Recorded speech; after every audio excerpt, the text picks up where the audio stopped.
Premios a la mejor fabada y mejor cachopo del mundo 2026, y los dos en el mismo restaurante. Premios entregados por la guía del cachopo, la fabada y otros platos de cuchara. Esta es la fabada campeona, producto 100% de Asturias. El caldo espesito, la fava entera y carnosa por dentro. Y este, el cachopo campeón del mundo 2026, de ternera de Asturias, relleno de jamón ibérico, queso idiazábal y foie. Una auténtica maravilla.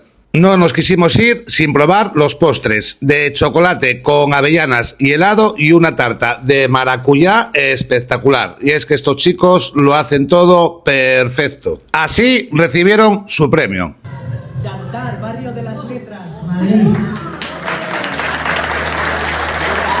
Y es que Inés y Borja y Inés no solo se han ganado los premios de fabada y cachopo, sino el cariño de todo el público. Yantar, una sidrería asturiana en pleno centro de Madrid, al lado del metro de Antón Martín, que tenéis que ir a visitar si queréis probar la gastronomía asturiana de verdad y con calidad en el centro de Madrid. Por supuesto, también estarán en la guía del cachopo, la fabada y otros platos de cuchara 2027.